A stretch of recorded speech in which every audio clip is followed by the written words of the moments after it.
pertanyaan saya begini, ketika Anda membaca Al-Quran, di dalam Al-Quran tersebut siapa penulis Al-Quran? Nggak ada. Nggak ada. Berarti jatuh dari langit. Yang nggak diturunkan melalui wahyu kepada Muhammad. Iya, terus yang nulis siapa di situ? Di dalam Quran itu tertulis siapa yang nulis? Nggak ada. Berarti menurut Quran nggak jelas siapa penulisnya? Emang nggak ditulis. Iya, nggak jelas berarti penulisnya siapa? Hmm.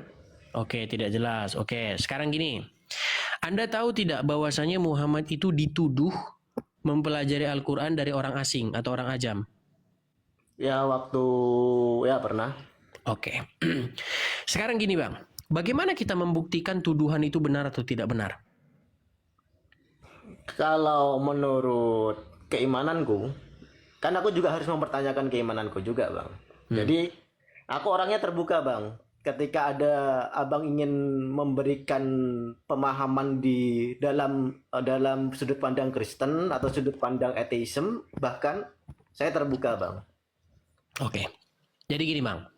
Ketahui ya Bang ya, Ya sudut bahwa pandangnya saya, abang dulu aja. oke, ketahui ya bahwa saya itu mempelajari Al-Quran itu udah cukup lama. Oke. Bacaan-bacaan saya itu sudah bacaan-bacaan tingkat doktoral. Buku yang paling saya suka yang membahas Al-Quran itu yang berjudul The Syrio-Aramaic Reading of Quran. Ya. Nah, di dalam buku itu dan juga kajian yang saya dalami itu sama, kesimpulannya sama. Jadi pada waktu itu orang-orang di zaman Muhammad menuduh bahwa Muhammad itu membuat-buat Al-Quran atau mengarang-ngarang Al-Quran dari orang-orang asing. Sepakat? Ya, ada. Oke, itu tercatat di dalam surat An-Nahl ayat 103. Lalu apa jawaban Al-Quran untuk membantah tuduhan itu? Buatlah satu ayat yang serupa dengan Al-Quran. Salah, ini makanya Anda Satu surat. makanya 6 tahun belum bisa, 6 tahun belum Buatlah bisa. satu surat yang serupa Bukan, dengan. salah. Coba Iya, buka surat An-Nahl 103. Apakah bunyinya kayak gitu? Buatlah satu surat yang serupa dengannya. Tidak. Bang, tidak itu. Bukan itu. Coba buka dulu surat An-Nahl ayat 103. Apa isinya?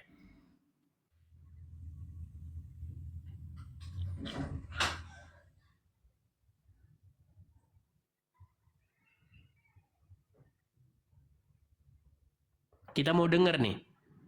Kita mau dengar sesuatu yang beda nih. Ya, Anda 6 tahun sudah saya anggap lah, walaupun masih junior saya, masih nggak apa-apa lah ini. Kita aja diskusi. Dan sesungguhnya kami mengetahui bahwa mereka berkata sesungguhnya Al-Quran itu hanya diajarkan oleh seorang manusia kepadanya. Muhammad. Bahasa orang yang mereka tuduhkan bahwa Muhammad belajar kepadanya adalah bahasa ajam. Padahal ini Al-Quran adalah dalam bahasa Arab yang jelas. Oke. Jadi, ketika orang-orang menuduh bahwa Muhammad belajar kepada seseorang, Al-Quran memberikan jawaban dengan kata-kata, bagaimana kamu tuduh bahwa Muhammad belajar Quran kepadanya, sedangkan dia itu orang ajam, sedangkan Al-Quran ini bahasa Arab yang jelas. Sudah? Sudah? Sepakat? Ya. Oke. Jadi Al-Quran membuat klaim bahwasanya bahasa Al-Quran itu bahasa lisanun Arabian mubin. Ya. Bahasa Arab yang jelas. Kalau sampai terbukti bahwa di dalam Al-Quran terdapat bahasa-bahasa yang nggak jelas, berarti benar nggak tuduhan orang-orang itu? Nggak ada. Iya, makanya sebelum bukti ada atau enggak, gini dulu. Logikanya kita bangun dulu ya. Premisnya kita bangun. Premis satu ya. Orang-orang menuduh Muhammad mempelajari Al-Quran dari orang ajam. Kita terangin dulu nih untuk orang-orang awam yang nggak tahu apa itu orang ajam. Orang ajam itu adalah orang-orang asing yang tinggal di Jazirah Arab. Yang bahasa Arabnya pun nggak lancar. Sudah? Mau dibantah nggak? Ya. Nggak sepakat atau tidak? Jangan nanti di jalan dibantah. Kalau nggak tahu pelajari dulu. Selain Arab, Bang. Iya, orang ajam itu adalah orang-orang asing yang dia itu tinggal di situ sebagai pendatang. Ya. Contoh nih. Saya tinggal di Bali misalnya. Ada orang orang Australia. Dia nggak bahasa Indonesia nggak lancar dia. Nah, itu orang ajam itu. Itu yang disebut sebagai orang ajam. Paham? Ya, oke. Orang asing. Nah, orang-orang di zaman Muhammad itu dulu menuduh Muhammad tuh belajar dari mereka. Orang-orang asing yang tinggal di situ. Sudah? Hmm. Nah, lalu apa jawaban Quran? Quran menjawab begini. Bagaimana kamu tuduh Muhammad ini belajar dari mereka, sedang mereka itu berbahasa ajam, sedang Al-Quran ini bahasa Arab yang jelas. Terus? Sudah? Premisnya sudah? Hmm. Nah sekarang begini, kalau sampai terbukti bahwa di dalam Al-Quran terdapat bahasa-bahasa Arab yang bahkan orang Arab sendiri nggak ngerti. Bunyi ayat itu maksudnya apa orang Arab nggak ngerti. Menurut Anda tuduhan itu menjadi benar nggak? Tergantung buktinya, tergantung orang Arabnya. Nih bang, biar abang saya kasih tahu. Ini kuncinya biar abang saya tahu rahasianya. Premisnya benar, tapi ketika ditunjukkan ke dalam faktanya itu gak masuk, Bang. Gini aja bang ya. Nih bang, aku kasih contoh yang paling sederhana. Abang padahal ngaku pondok loh. Abang ngaku pondok 6 tahun. Aku rasa aku ngomong sama orang yang akademis nih. Ya. Dengerin bang. Ada orang-orang asing tinggal di Bali. Sudah? Iya, premisnya tahu saya, Bang. Sebentar, biar aku kasih tahu. Nih. Ada orang-orang asing tinggal di Bali. Ketika orang-orang asing ini dipaksa ngomong bahasa Indonesia, pasti dia ngucapin bahasa-bahasa yang orang Indonesia nggak tahu. Entah dia salah ngucapin, entah dia apa, entah campur-campur pakai bahasa dia, karena dia orang asing bukan orang Indonesia. Sudah? Nah, sekarang begini, kalau terdapat di dalam Al-Quran itu kosakata yang orang Arab sendiri nggak ngerti, menurut Anda terbukti nggak tuduhan itu? Ini kembali ke yang orang bule tadi. Orang bule tinggal ke Indonesia, premisnya ya. Oke. Yang menjadi rujukan bahwa orang Indonesia itu berkata bahasa Indonesia dengan yang benar, kan harus ada KBBI, Bang. Nah, sebenarnya terlalu sempit kalau KBBI. Nggak gini loh, Bang, kita nggak bisa membenarkan orang bule atau orang Indonesia siapa yang lebih benar di antara mereka sampai kita punya rujukan. Baik.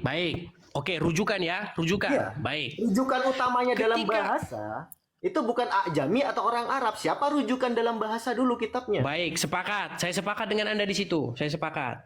Artinya, ketika ada kosakata yang tidak diketahui maknanya, nyatalah sudah bahwa itu bahasa asing yang bukan ada di situ. Sepakat? Oke, sepakat. Baik, sepakat. Sekarang rujukannya apa? Sekarang begini.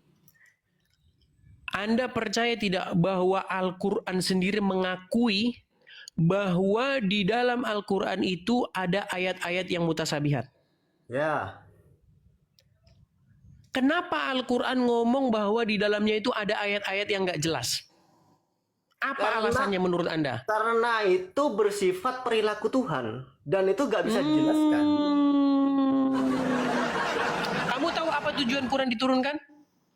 Sebagai penjelas, kan ada perilaku Tuhan, Bang. Terus kenapa nggak jelas? Karena itu sifatnya perilaku Tuhan yang tidak bisa dibayangkan oleh manusia, dengarkan. Tujuan Quran diturunkan itu supaya kamu mengerti. Di situ dibilang. Ayat muhkamat, Bang. Iya, ternyata di dalamnya itu nggak ada juga yang nggak dimengerti. Bahkan manusia nggak ngerti itu apa. Tunjukkan ayat mutasabih. Apa itu alif lam mim itu apa? Yang hanya Tuhan yang tahu. Terus ngapain hanya untuk kamu supaya tahu? Makanya gini bang, dengerin bang, gini. Bang, jadi sebentar bang, gini. Ini kalau abang mau nakal berpikir ya, kalau anda mau berpikir, tadi anda bilang mau nakal, saya senang kalau orang itu sudah mau merujuk-rujuk ke ateis, saya senang. Ketika kamu sudah ateis, itu kamu sudah sampai kepada puncak di mana kamu sudah mempertanyakan sesuatu yang sangat besar. Makanya saya, dengarkan dulu bang, dengarkan. Saya sudah pernah menjadi seorang ateis lama saya menjadi seorang ateis, sehingga akhirnya saya kembali lagi percaya kepada Tuhan. Ya, dengarkan. Saya lama menjadi orang ateis. Saya sangat kritis sekali terhadap agama. Ketika Anda sudah menjadi ateis, di situ tingkat Anda mendalami sesuatu sudah dalam. Nanti Anda setelah ateis, nanti setelah keluar dari ateis baru Anda sudah tahu. Dengarkan. Bayangkan ya, ketika Al-Quran mengatakan bahwa tujuan Al-Quran ini dalam bahasa Arab adalah supaya kamu mengerti. Lalu ada orang menuduh, Muhammad itu belajar dari orang ajam. Dijawab lagi oleh Al-Quran. Bagaimana mungkin kamu bilang belajar bahasa ajam, sedang Quran ini bahasa Arab yang jelas? Quran yang sama ngomong bahwasanya di dalam Al-Quran tersebut terdapat ayat-ayat yang mutasabihat dan orang-orang yang terdapat kedengkian di dalam hatinya mencari-cari takwilnya. Bang, dengerin. Pernah nggak Anda berpikir nakal bahwa Quran bikin seperti itu karena Quran kepergok bahwa sebenarnya terbukti bahwa Muhammad belajar dari orang ajam. Makanya dikarang ayat itu. Enggak, karena selagi saya mempelajari Al-Quran itu selagi saya mempelajari Al-Quran itu logika masih masuk, Bang. Logika masih masuk. Contohnya gini ya, ini narasi saya ya, Bang. Silakan. Narasi saya dalam memahami Silakan. Al-Quran. Ya. Ketika ada ayat-ayat mutasyabih, itu ketika kita mempelajari apa maksud dari mama alif, lam, mim, ha, of, ya, itu sebagai tanbih. Tanbih, dengarkanlah ada Al-Quran. Akhirnya ketika orang itu mengerti kof, apa artinya kof? Akhirnya mereka mendengarkan Al-Quran. Itu sebagian tafsir dari ayat-ayat. Terus ada sebagian tafsir lain yang berkata bahwasanya alif lam mim itu emang kata-kata yang hanya Allah yang tahu. Ada sebagai tanbih. Oke, gini Bang. Abang ngerti bahasa Inggris nggak? Ya ngerti lah. Oh, bahasa Batak ngerti nggak? Nggak, bahasa Inggris. Nggak ngerti. Oke. Kalau ada tulisan bahasa Batak nih Bang, ada tulisan bahasa Batak ya. Terus saya bikin begini. Ketika Anda baca, Anda nggak paham kan? Nah, terus saya bilang begini, saya bikin dalam bahasa Indonesia supaya kamu paham. Terus waktu saya bikin dalam bahasa Indonesia, di dalam itu ada kata-kata begini. Tungkriunglah maka mereka tungkriung. Anda ngerti nggak? Enggak. Berarti salah nggak omong? Berarti ketika saya mengklaim bahwa saya terjemahkan itu saya kirim kepada Anda yang versi bahasa Indonesia, tapi Anda tetap nggak paham, berarti salah nggak saya di situ? Gini loh Bang. Nggak, sebentar Bang, dengarkan. Gini ya, ada sebuah naskah, sudah. Naskah ini dalam bahasa Batak. Anda kan nggak ngerti. Lalu saya bilang sama Anda, saya kasih kepada Anda yang bahasa Indonesia supaya Anda mengerti. Sudah? Ternyata ketika Anda baca tulisan itu, di dalam ada kata-kata begini. Lalu mereka tungkriung. Sekarang saya tanya sama Anda, ngerti nggak Anda lalu mereka tungkriung itu apa? Enggak. Nah, itu tandanya bahwa klaim saya yang mengatakan kepada Anda supaya Anda mengerti itu gagal. Artinya saya tidak memberikan informasi kepada Anda dengan benar. Karena ternyata saya gagal menerjemahkan itu ke dalam bahasa Indonesia. Nah, di dalam Al-Quran ada ayat yang berbunyi begini. Kami turunkan Quran ini dengan bahasa Arab supaya kamu memahaminya. Ingat, alasan dibikin bahasa Arab itu supaya kamu memahaminya. Berarti sebelum dibikin bahasa Arab, bahasa apa itu? Nggak ada, Mbak. Jadi ngapain diomongin dalam bahasa Arab? Terus ngapain diomongin dalam bahasa Arab? Karena bahasa Arab itu bahasa Arab yang paling bagus sastranya. Sulit nih orang nggak nangkep. Al-Quran. Bang, dengerin, gini. Kitab rujukan bahasa Arab waktu itu apa? Gini. Kitab rujukan bahasa Arab waktu itu apa? Sebentar, ini apa ya di YouTube saya? Mungkin teman-teman kalau yang sudah mampir YouTube, ini saya harus mengulang kembali ya peristiwa-peristiwa yang di YouTube. Karena orang ini saya anggap dia jebolan pesantren, jadi saya harap dia mengerti. Kalau nggak ngerti berarti dia parah. Dengarkan. Narasi kau yang bulat Bang. Gini, narasi yang bulat. Iya, bukan narasi yang bulat. Anda nggak nyambung. Gini, ketika Anda ketemu buku Ibnu Katsir, Ibnu Katsir dalam bahasa Indonesia, Kata-kata dalam bahasa Indonesia itu membuktikan apa? Bahwa bahasanya bahasa Indonesia. Iya, itu berarti membuktikan bahwa kitab itu diterjemahkan nggak? Ya. Nah, Quran ini diturunkan kepada kamu dalam bahasa Arab. Kata-kata dalam bahasa Arab itu membuktikan bahwa tadinya itu bukan bahasa Arab nggak?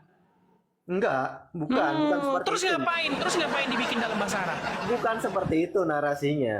Terus gini, dalam rangka apa? Sebentar, dalam rangka apa saya memberitahu kamu bahwa Quran itu bahasa Arab? Dalam rangka orang aja. Dalam rangka bahwa itu udah tadi dalam diterjemahkan. Gimana sih kamu itu?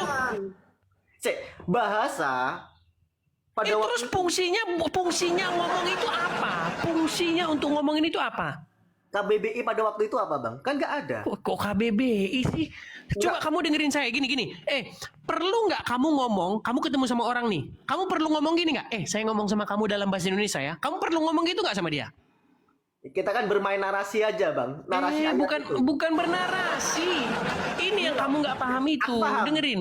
Aku terjemahkan yang kau maksudkan. Tunggu. Aku terjemahkan yang kau maksud.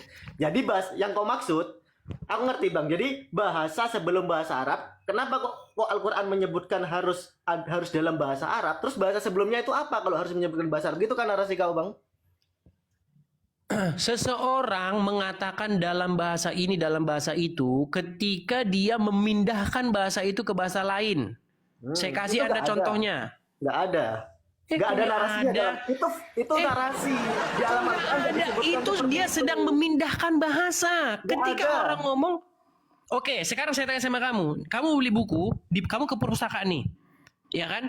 Ketika kamu ketemu Tafsir Ibnu Katsir dalam bahasa Indonesia. Kenapa dia perlu ngomong dalam bahasa Indonesia? Karena ada kitab sebelumnya yang diterjemahkan, Bang. Ini ada kitab nggak sebelumnya? Karena dia menerjemahkan, betul?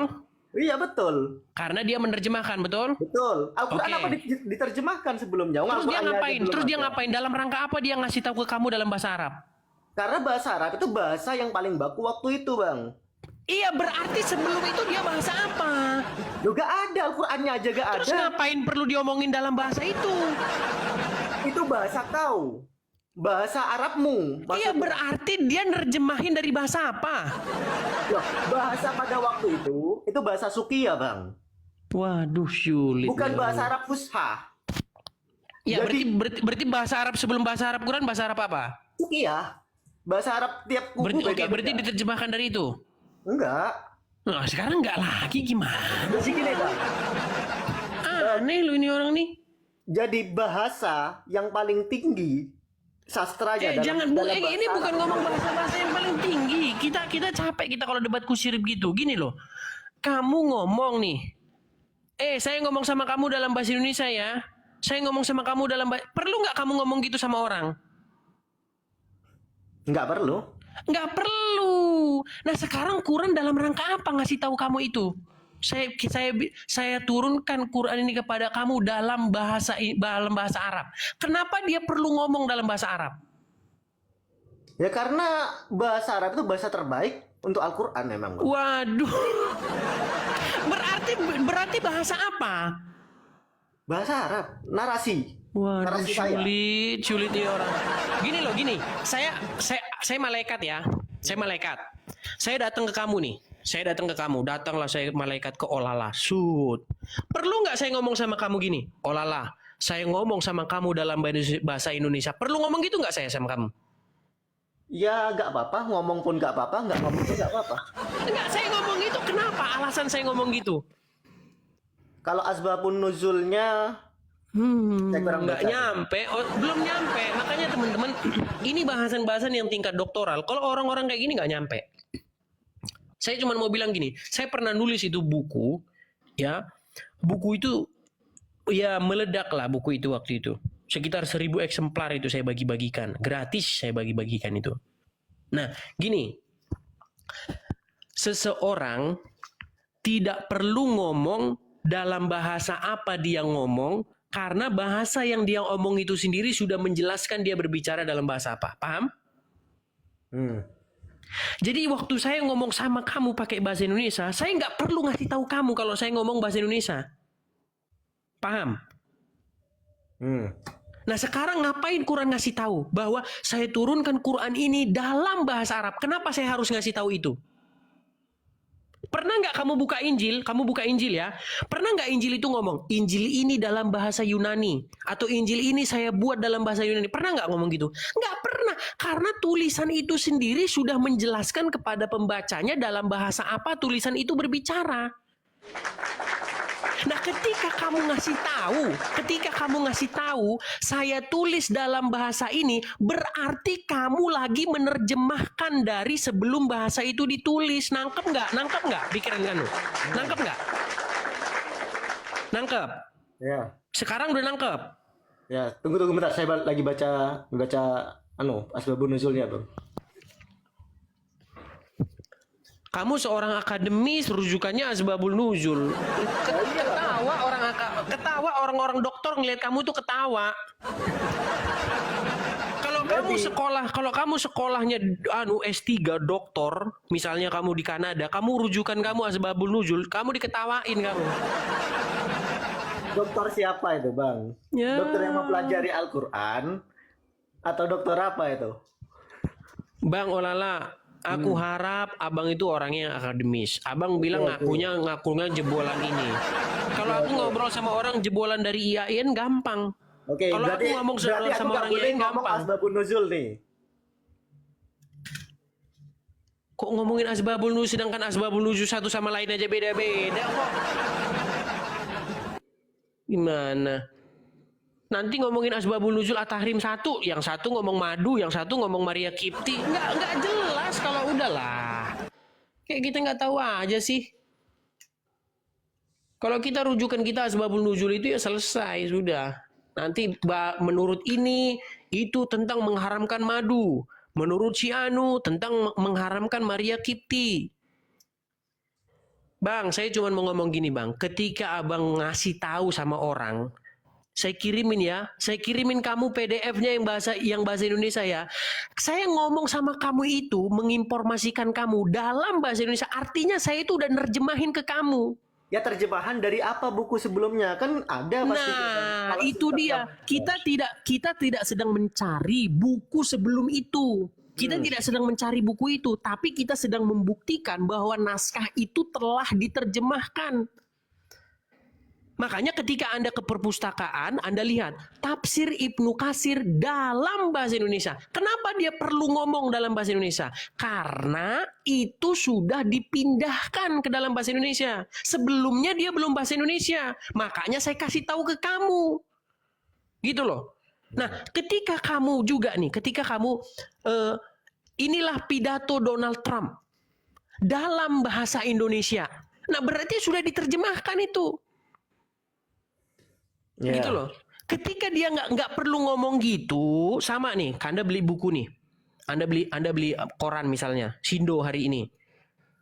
Bahwasanya Peggy Setiawan dibebaskan. Ada nggak pembukaannya itu bunyi gini. Sindo hari ini ditulis dalam bahasa Indonesia. Perlu nggak dia ngomong gitu? Nggak perlu. Ngapain dia ngomong itu coba? Dalam rangka apa dia ngomong itu? Tujuannya untuk membantah tuduhan bahwa Al-Qur'an itu diturunkan dalam bahasa Ajam. Nah, kalau kamu tahu sebenarnya alasannya itu kamu ke surat An-Nahl 103. Dulu itu biar kamu tahu dulu. Orang-orang itu tahu kalau Quran itu bahasanya itu bahasa Ajam. Dituduhlah Muhammad itu. Mereka nuduh bahwa Muhammad itu belajar dari orang Ajam. Kamu setuju tadi kan? Ya. Nah, makasih Kak nih, makasih. Lalu kamu bilang bahwasanya tuduhan itu dipatahkan dengan cara bagaimana? Quran mematahkannya dengan cara mengatakan, bagaimana mungkin kamu tuduh Muhammad itu belajar dari orang Ajam? Bahwa Quran ini dipelajari dari orang Ajam. Sedangkan mereka aja bahasa Ajam, loh Quran ini bahasa Arab yang jelas. Ya. Kok bisa-bisanya kamu bilang ini Quran dipelajari dari orang bule, ternyata isinya itu bahasa Indonesianya jelas banget. Tapi waktu orang Indonesia baca, bingung. Mereka bingung. Makanya dipikir ini bahasanya bukan orang Indonesia ini. Ini kayak bule belajar bahasa Indonesia nulis ini. Nah, orang sadar. Nah, dulu juga begitu. Orang-orang di zaman Muhammad tuh dulu nyadarin itu mereka. Bahwa Quran ini bahasanya ini aneh. Nah, baru diteliti. Nah, buku yang mencetuskan, yang meneliti tentang itu namanya The Syro-Aramaic Reading of Quran. Tuh, buku itu. Itu kalau kau baca itu pasti kau keluar dari Islam kalau kau baca itu. Nah, di buku itu diulas secara tuntas itu. Bahwa tuduhan-tuduhan itu. Ternyata ulamamu mengakui. Ulama-ulama itu sebagian mengakui bahwa di dalam Al-Quran terdapat bahasa-bahasa ajam. Lughah ajami. Bahasa-bahasa ajam. Nah, itu kalau masih kamu dapatkan itu di buku-buku anu itu. Contoh nih, saya kasih contohnya sama kamu. Misalnya kata Ar-Rokim di dalam surat Al-Kahfi ayat yang ke-8 dan ke-9. Apa itu Ar-Rokim itu?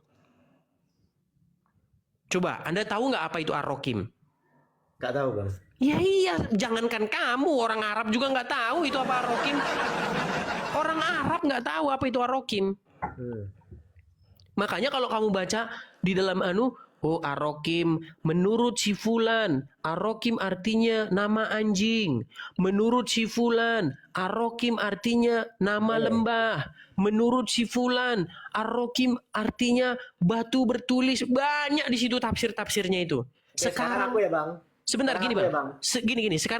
Sekarang gini, Bang. Kalau memang Quran itu bahasa Arab yang jelas, Bang, ngapain orang Arab dada nafsir-nafsir itu, Bang? Sama, Bang. Kalau ada orang Indonesia baca koran, baca buku, nggak akan ada orang Indonesia yang ribut. Arti tungkriung menurut ini adalah menurut nggak ada, karena semua udah bahasa Indonesia, nggak ada orang ribut mengenai artinya itu. Gitu loh. Bukan arti, tafsir itu tujuan ayat, Bang. Jadi berbeda-beda karena orang menafsirkannya pun berbeda-beda. Bukan beda, Bang. Memang kata itu nggak pernah ada di dalam tutur kata bahasa Arab, nama itu nggak pernah muncul. Sama seperti kita loh, Bang. Giliranku, Bang. Sebentar, kita udah ngomong bahasa Indonesia sekian tahun. Sudah? Pernah nggak Abang temuin kata tungkriung? Ya. Saya juga nggak pernah, makanya saya nggak tahu apa itu tungkriung. Jadi jangan berdebat mengenai tungkriung. Menurut si A artinya tikar, menurut si B artinya bantal, menurut si C nggak ada. Karena memang tungkriung itu bukan bahasa Indonesia. Giliranku ngobrol, Bang. Silakan. Oke. Dan jangan dipotong dulu ya, Bang. Silakan. Ini yang aku pertanyakan ke Abang. Jadi dasarnya, umpama kalau dalam bahasa Indonesia ya, KBBI-nya untuk menentukan suatu bahasa itu bahasa baru atau bahasa serapan, pada waktu itu belum ada, Bang. Jadi ketika ada bahasa-bahasa baru yang turun terhadap Al-Quran, karena tidak ada KBBI KBBI bahasa Arab waktu itu yang untuk menafsirkan itu, jadi bahasa baru pun menjadi bahasa serapan, Bang, waktu itu. Yang masuk yang masuk ke dalam Al-Quran, Bang. Jadi bahasa Arab paling baku dan diakui oleh bangsa Arab sendiri itu Al-Quran. Pusat dari kebakuan bahasa Arab dan sastra Arab itu sendiri, Bang. Itu puncak dalam sastra bahasa Arab sendiri. Karena nggak ada KBBI atau KBBI bahasa Arab pada waktu itu untuk membantah setiap kata-kata atau kosakata dalam Al-Quran. Karena pada waktu itu bahasa Ajam atau bahasa Sukia bahasa Arab pada waktu itu terlalu banyak, Bang. Dari setiap daerah pun mempunyai bahasa Arabnya sendiri-sendiri. Dan itu disatukan dalam bahasa Arab Al-Quran. Dan tujuannya untuk menyatukan bahasa Arab pada waktu itu yang diterima oleh seluruh penduduk Arab, Bang. Bang, jangankan dulu sampai detik ini orang Arab nggak tahu apa rokim. Bang, tanya orang Arab secara refleks ya. Karena kalau udah ke Quran udah balik nanti dia pasti. Refleks aja. Tolong tanyain dia secara refleks apa itu rokim gitu. Pasti nanti dia nggak ngerti apa itu rokim. Itu bukan bahasa Arab kata dia. Tapi nanti kalau udah ke Quran, oh itu bahasa Arab. Itu bahasa Arab katanya. Iya. Karena emang tolak ukurnya bahasa Arab itu Al-Quran, Bang. Jadi bahasa Arab duluan apa Quran duluan? Al-Quran duluan untuk bahasa Arab yang baku. Jadi orang Arab belum berbicara pakai bahasa Arab sebelum Quran turun. Bahasa Ajam, bahasa mereka sendiri. Aduh, Bang. Belum dibakukan, Bang. Belum dibakukan. Mustahil Tuhan ngomong pakai bahasa yang orang tersebut nggak ngerti itu apa. Pasti orang tersebut sudah pernah dengar kosakata itu. Kalau Iya, saya Bang. jadi Tuhan, Bang, dengarkan. Kalau saya malaikat, Abang tahu bahasa serapan? Bang, Abang dengerin, tahu dengerin. bahasa serapan? bahasa serapan saya tahu, Bang. Bahasa adopsi, ketika dia diadopsi, bahasa itu harus sudah dipahami oleh orang tersebut.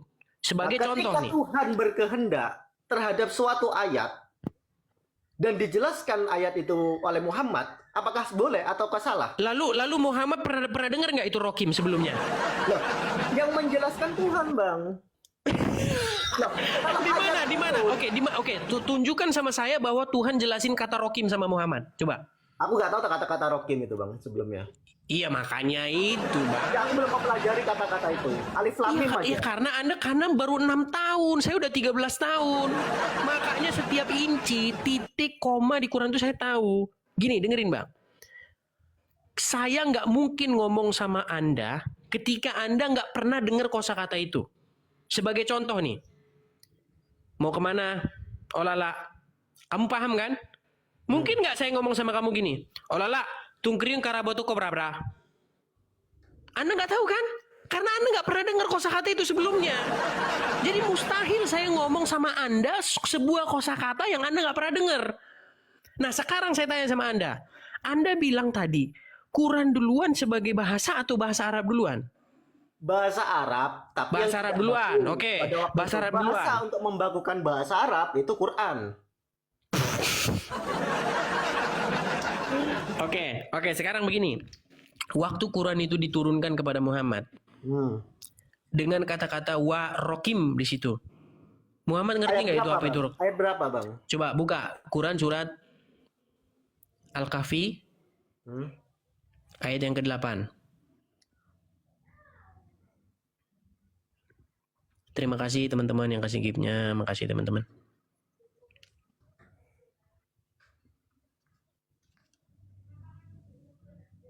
Al-Kahfi ayat 8. Iya, 8 atau 9. Coba baca aja 8 atau 9 coba. Nggak ada 8, Bang. Hah? Nggak ada. Ayat 8 nggak ada, Rokim. 9, coba 9. Am hasibta anna ashabal kahfi war rokimi kanu min ayatina ajabah. Oke. Apa di situ arti rokim? Apakah engkau mengira hasibta anna ashabal kahfi bahasanya India Megwa dan Rokim? Bang, jangan berbisik-bisik. Jangan ngomong yang jelas. Jangan tutupi sesuatu. Baca yang jelas. Apakah engkau mengira bahwa orang yang mendiami gua dan yang mempunyai Rokim itu termasuk tanda-tanda kebesaran Bahasa apa itu? Coba bahasa apa itu yang mendiami rokim itu bahasa apa itu? Apakah kamu mengira bahwa orang-orang yang mendiami gua dan rokim apa itu? Bahasa apa itu? Ar-Rokim artinya di sini nama anjing, Bang. Jadi orang yang mendiami gua dan mendiami anjing. Yang enggak anjing yang dibawa oleh Ashabul Kahfi. Iya, coba dimasukkan itu ke kalimat. Coba. Apakah engkau mengira bahwa orang-orang yang mendiami gua dan Rokim sendiri itu namanya anjingnya yang bersama Ashabul Kahfi. orang-orang yang mendiami gua dan mendiami anjing? Dan yang bersama dan yang mempunyai Mana kata bersama di situ? Mana kata bersama? War-Rokim dan bersama. Dan kok bersama? Dan itu wah itu artinya dan. Warokim dan rokim itu kalau kita bahasa Indonesianya itu. Kau nggak belajar nahwu soalnya. Ya, lari kau ke nahu. Bang, nggak usah lah. Bang, dengerin. Yang ngomong sama saya itu udah orang Arab langsung. Nggak usah bang cerita. Orang Arab langsung yang ngomong sama saya. Dia nggak ngerti. Dia ngomong gini. Dengarkan bang, omongannya dia. Orang Saya Arab yang jujur. bodoh, Bang. Kok bodoh? Nggak semua orang Arab pinter bahasa Arab, Bang. Nggak semua orang Arab. Mau saya undang dia. Anda mau ngomong bahasa Arab sama dia? Oke, undang aja. Undang aja. Nekat Aku Anda. mau bahasa Arab. Abang bisa Iya, bahasa Arab nggak? beda jam saya sama dia. Beda Abang jam. bisa bahasa Arab nggak? Saya nggak pernah mengklaim saya bisa bahasa Arab. Bang, dengarkan. Di situ, coba kita terjemahkan satu-satu. Ayo, kita mulai satu-satu. Nah, Ayo. Oke. Am hasibta, apakah Terjemahkan. Bang, sebentar, terjemahkan. apakah engkau mengira hasiba itu fi'lul madi. Oke, apakah engkau mengira? Terus. Apakah engkau telah mengira anna bahwasannya Hmm. ashab itu teman, tapi kalau disambungkan dengan kahfi itu khobarnya ashabul kahfi, orang-orang yang mendiami gua, dan bersama orang-orang yang mendiami gua siapa orangnya itu? Itu anjing. Anjing. Kanu. Termasuk bahwasanya mereka termasuk min ayatina dari Oke. ayat-ayat. Apa bahasa Arabnya anjing? Sebentar, apa bahasa Arabnya anjing? Loh, ini namanya anjing bukan anjingnya, Bang. Namanya anjing. Rumus apa? Sebentar. Metode apa yang digunakan orang itu sehingga itu nama anjing? Loh, karena Ashabul Kahfi dalam ceritanya itu membawa anjing. Enggak, saya mau tanya, metode apa yang digunakan oleh penerjemah sehingga dia tahu bahwa itu nama anjing? Abang mempelajari ceritanya Ashabul Kahfi enggak? Olala, dengerin Olala. Oke, Olala, Abang dengerin mempelajari sebentar. ceritanya Ashabul Kahfi Olala, enggak? dengerin. Olala, saya minta kamu jangan kamu membodohi dirimu sendiri. Jangan kamu Iya. menipu dirimu sendiri. Abang menarasikan membodohi Olala, orang. dengarkan. Olala, dengarkan. Kalau kamu mengatakan itu nama anjing, Ya, coba lihat tafsir yang lain. Apa di situ? Tafsir yang lain mengatakan apa? Anjingnya Ashabul Kahfi, Rokim. Iya, tafsir yang lain apa tafsir yang lain?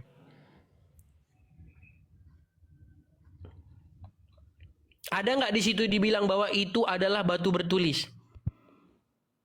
Ya enggak lah, lebih masuk anjing, Bang, karena Enggak, yang saya tanya gini, enggak, Tafsirnya di siapa buku, itu, Bang, yang sebentar, ngomong sebentar. batu bertulis, Bang? Oke, gini aja, kamu buka Tafsirnya siapa tafsir, dulu? gini. Tafsirnya siapa dulu? Di situ ada Google.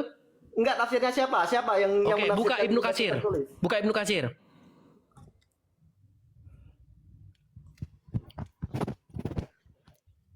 Nekat kamu bilang itu hanya nama anjing. Itu nama anjing itu, karena ada Iya, kamu tahu itu penerjemah tahu nama anjing dari siapa dia? Kok dia bisa tahu kalau itu nama anjing itu dari mana? Metode apa yang dipakai itu? Kok dia bisa tahu nama anjing peristiwanya udah ribuan tahun yang silam? Loh, karena dalam cerita Ashabul Kahfi, mereka itu lari dari kejaran bersama anjingnya, Bang. Ya, coba buka tafsir yang lain. Di dalam tafsir Ibnu Katsir itu ada berapa macam tafsir itu tentang arti rokim itu? Ya yang paling masuk ya anjing lah, Iya, Bang. Dan selain itu anjing ada nggak? Selain itu ada nggak? nggak masuk. Bukan saya nggak tanya nggak masuk. Ada nggak selain itu?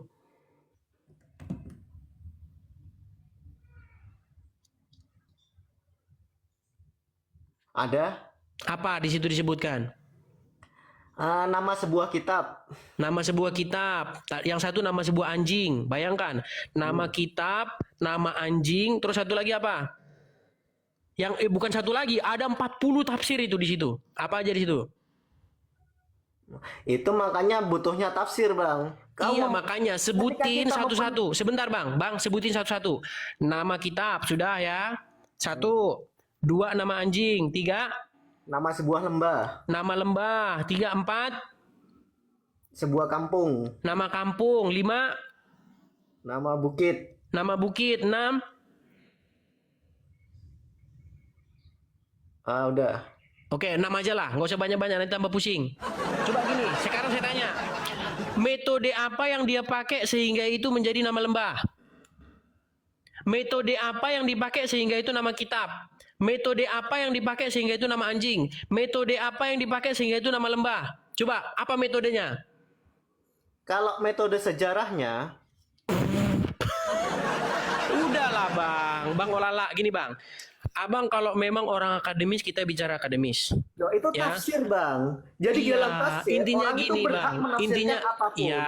Masalah kita percaya yang Abang mana, juga bisa kok itu bilang, terserah abang juga individu. bisa, Bang. Abang juga bisa bilang itu nama koreng juga bisa. Kalau cuman itu.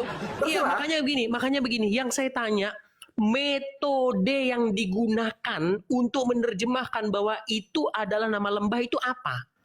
Apa Ya, hanya sekedar ngarang bebas? itu metodologinya yang tahu penafsirnya, Bang. Ini makanya saya kasih tahu sama Bang. Gini.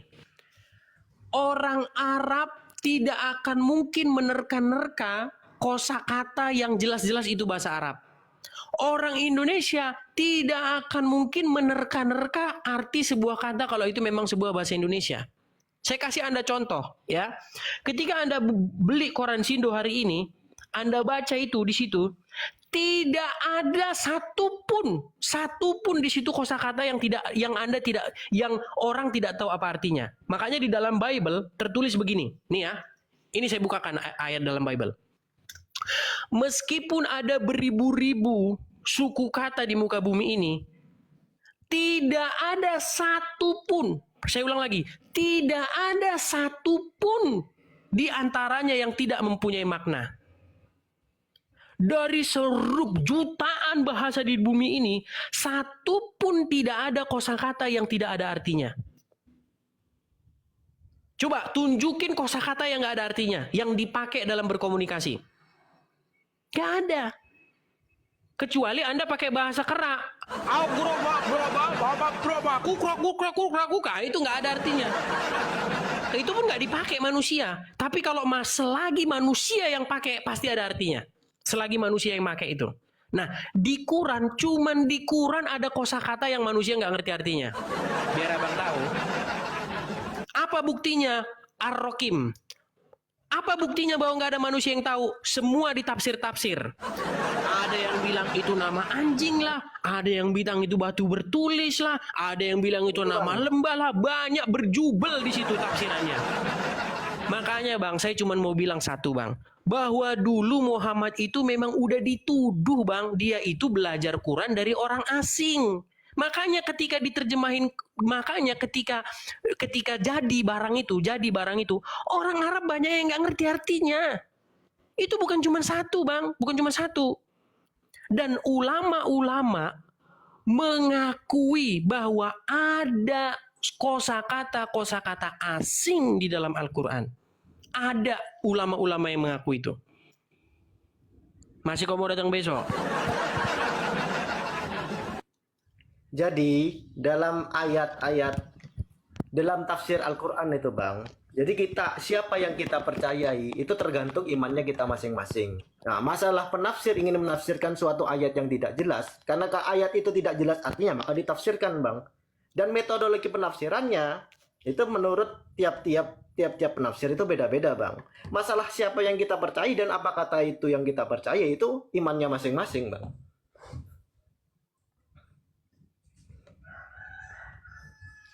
Iya, kalau Anda berbicara iman ya seperti itu. Kita kan bukan berbicara iman, kita berbicara dalam ranah kajian ilmiah, kajian akademis. Ya, yang kita di sini tidak usah memperdulikan iman. Gitu loh. Kalau dalam dunia akademis itu nggak usah mikirin iman. Kita bedah secara ilmiah dan akademis. Kalau Anda sudah bawa-bawa iman ya repot. Gini loh bang, coba ayat 9 itu bang. Am hasibta anna ashabal kahfi warqim kan. Apakah engkau mengira bahwasanya orang yang mendiami gua dan Rokim itu termasuk tanda-tanda kebesaran kami yang menakjubkan. Nah, karena dalam kisah Ashabul Kahfi bahwa mereka itu tidur di dalam gua 309 tahun, itu termasuk tanda-tanda yang menakjubkan. Apa yang menakjubkan? Tidurnya mereka selama ratusan tahun. Siapa? Bang, kita nggak bahas itu. Yang kita bahas kata Rokim itu loh, Bang. Rokim. Di situ itu sudah menunjukkan bahwa ayat setelahnya atau ayat di situ yang menakjubkan Aduh, nggak orang-orang nangkep yang nih orang ini. Bang, kita itu membahas apakah Al-Quran mengandung bahasa-bahasa asing seperti yang dituduhkan orang kepada Muhammad bahwa Muhammad belajar Quran dari orang asing. Loh, Paham? nama orang bang itu gak ada tafsirannya zaman nama itu. Orang sih? Nama anjing. Kok nama anjing sih? Kalau nama Bang, anjing dengerin Bang, dengerin. Zaman Dengerin itu ya. gak ada bang, orang menamai sesuatu. Dengerin Bang, dengerin saya. Saya main-main ke Bali nih misalnya. Sudah? Ketika saya main-main ke Bali, ya, saya dapat buku puisi. Nah, diceklah sama orang, dibacalah buku puisi saya ini. Orang waktu baca mengkerut, dahinya itu mengkerut. Dia ngomong gini, ini punya kamu. Iya. Ini bener kamu yang bikin sendiri. Iya, kamu orang mana? Asli Indonesia? Asli, Bang. Tapi kok ada kata-kata begini, ada aus from Frank, Bruce. Ini apa ini? Oh, itu adalah keajaiban. Saya bisa ngarang itu, saya karang begini, bahwa di dalam kitab itu ada ayat-ayat yang samar, hanya Tuhan yang mengerti maknanya. Gampang, Bang, gampang. Oke, saya kasih Kalau cuman contoh, Bang, kalau cuman ngibulin orang tuh gampang, Bang. Pakai Saya kasih Tuhan itu contoh. gampang sekali orang ngibulin orang. Saya kasih Gitu contoh loh. dulu, Bang. Jadi gini, yang mau saya bilang begini ya, gini. Ketika Anda baca Quran tuh ngomong gini, saya turunkan Quran ini ke dalam bahasa Arab supaya kamu mengerti. Tujuannya itu supaya kamu mengerti. Ternyata setelah banyak orang baca, banyak orang nggak mengerti, muncul ayat Ali Imran ayat 7. Bahwa di dalam Quran tersebut ada ayat-ayat yang mutasabihat. Mutasabihat itu artinya tidak jelas, yang hanya Allah yang mengerti maknanya. Loh, kemarin ngomong diturunkan supaya orang mengerti. Sekarang dibilang hanya Allah yang mengerti maknanya. Maksudnya gimana? Kau kontradiksi mengambil ayat.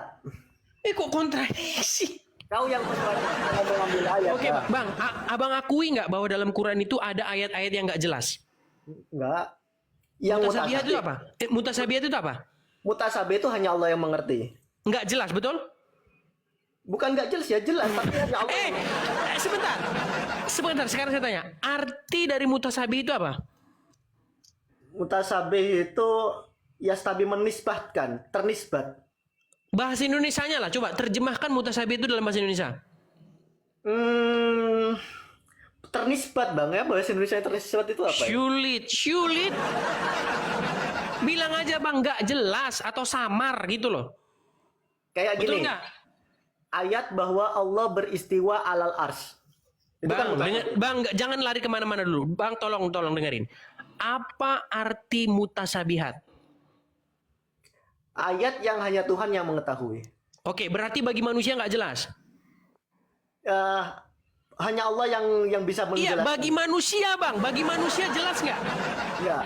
Tidak jelas. Nah gitu dong. Oke, berarti ayat yang tidak jelas bagi manusia, betul? Oke.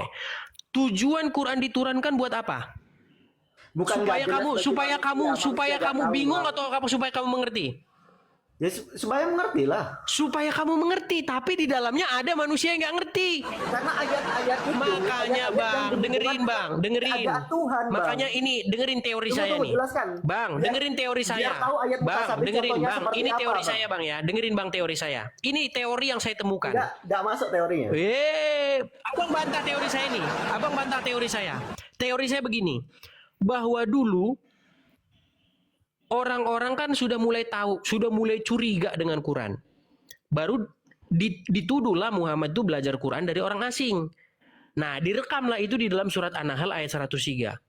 Mereka berkata bahwa Quran itu diajarkan seseorang kepadanya. Padahal orang yang dituduhkan bahwa Muhammad belajar kepadanya itu adalah orang ajam atau orang asing. Sedang Quran ini bahasa Arab yang jelas. Ingat omongan Al-Quran. Jawaban Al-Quran adalah membuat klaim bahwa Quran itu dalam bahasa Arab yang jelas. Tapi ternyata setelah diteliti ada bahasa-bahasa yang orang nggak ngerti. Baru muncullah surat Ali Imran ayat 7 mengatakan di dalam Quran itu terdapat ayat-ayat yang mutasabihat yang tidak seorang pun mengerti maknanya. Tadi Anda sudah bilang tidak jelas bagi umat manusia. Itu makanya saya bilang, Bang, apa gara-gara ketahuan bahwa ternyata dalam Quran itu ada bahasa yang nggak jelas makanya turun ayat itu. Saya kasih contoh, Bang. Ayat mutasabih. Inna Allah yastawi alal ars. Bahwasanya Allah itu beristiwa di atas ars. Apa arti beristiwa? Hanya Tuhan yang nggak bisa Tuhan itu beristiwa menjelaskan dirinya seperti apa keadaannya kepada manusia, Bang. Nggak Bang, cukup dengerin, bukan faktor itu. manusia. Bang, mutasabihat bukan itu. Mutasabihat itu adalah ketika kamu nggak ngerti itu apa, itu ngomongin apa itu kamu nggak ngerti. Saya kasih contoh. Mau saya kasih contoh nggak? Mau saya kasih contoh nggak Saya kasih mutasabihat? contoh kedua. Ya oke. Ya kasih contoh kedua dulu. Tunggu tuh. Contoh kedua, ketika ayat Al-Kahfi surat 9 tadi, ketika berbicara mama, saya contoh. Dulu di Yogyakarta ada batu, ya ada seorang manusia dan batu, atau ada seorang manusia dan Gigi atau dan Leo pergi ke pasar atau pergi ke dalam gua. Nah, Leo itu gak ada orang yang tahu apa maksud arti kata Leo. Ternyata dijelaskan dalam Al-Quran bahwa Leo itu namanya anjingnya. Karena kan Sudah? nggak tahu pada zaman itu nggak tahu apa arti Leo. Karena Leo itu nama seseorang atau nama sebuah benda, Oke, saya atau turuti. nama sebuah batu atau nama sebuah anjing. Saya turuti. Itu ada metode ya. Ketika Anda mengatakan Leo, terus Anda merujuk bahwa Leo itu nama orang, itu bisa diterima. Karena apa?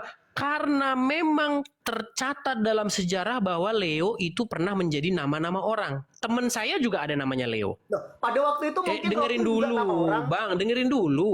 atau nama Dengerin anjing. Dengerin dulu. Ketika Anda menggunakan metode itu, maka betul, jelas.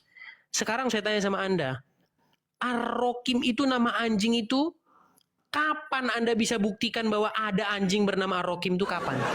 Kapan abang bisa membuktikan? Namanya. Karena nama Anda yang untuk anjing itu membuktikan, terserah. karena Anda yang membuat klaim, Anda yang harus membuktikan, kok saya yang membuktikan. Anda kan membuat klaim, dengerin, Anda membuat klaim bahwasanya Ar-Rokim itu nama anjing, betul?